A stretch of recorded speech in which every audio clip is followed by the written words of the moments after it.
लोकच स्वतःहून पुढे जातात आणि या माणसाची निवडणूक हातात घेतात.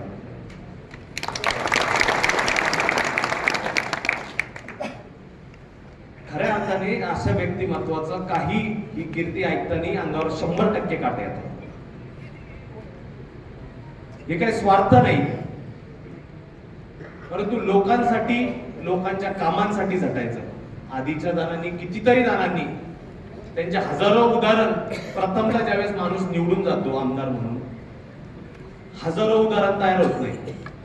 मला हा अनुभव आला, मला अमुक आला, मला तमुक आला, नेत्याने असं केलं, निलेश लंके साहेबांनी ते केलं. इतके उदाहरण तर 100% निर्माण होत. पण ते झाले, ते पारनेरकरांच्या आशीर्वादामुळे झाले. आणि आता पारनेरकरांवरच नव्हे तर सगळ्याच 6 ते 7 मतदारसंघावर आपल्याला झालेले आहेत जे निलेश लंके साहेबांवर प्रेम करतात.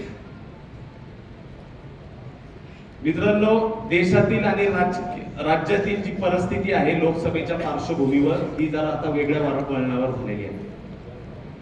यंदाचं इलेक्शन हे लोक स्वतः आपल्या हातात घेणार आहे.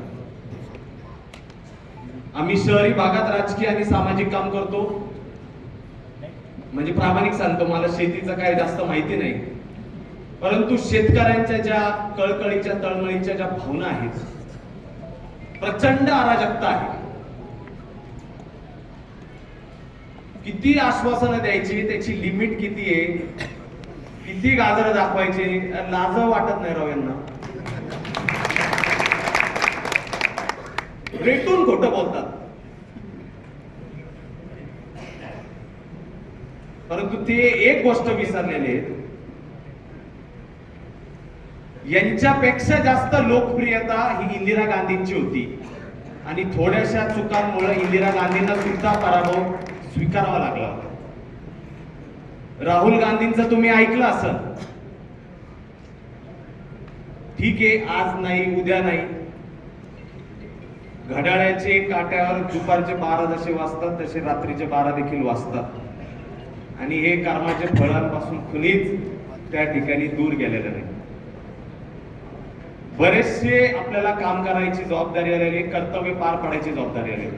5 वर्षात ज्या वेळेस 2019 मध्ये आपण आमदार म्हणून त्यांना निवडून दिलं, त्यावेळेस प्रत्येक कार्यकर्त्याची, ग्रामस्थांची, पंचक्रोशीतील असेल, सोसायटी असेल, जिल्हा परिषद, पंचायत समिती, सामान्यातल्या सामान्य कार्यकर्ता, युवा नेता, ज्येष्ठ, प्रत्येकाला वाटायचं माझ्या दुकानाच्या उद्घाटनाला यावं, वास्तुशांतीला यावं, सुखादुःखात यावं.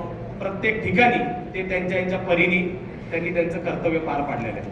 आणि आपल्याला जर आता त्यांना नगर दक्षिणेवर ते तुतारी वाजून, तर त्यांनी बरीचशी धडकी भरवलेलीच आहे विरोधकांच्या मनामध्ये. परंतु आता काही वेळामध्येच ते त्यांची भूमिका या ठिकाणी स्पष्ट करतील. परंतु आता आपल्याला पण आपली कर्तव्य पार पाडायची जबाबदारी आपल्या प्रत्येकावर आलेली आहे.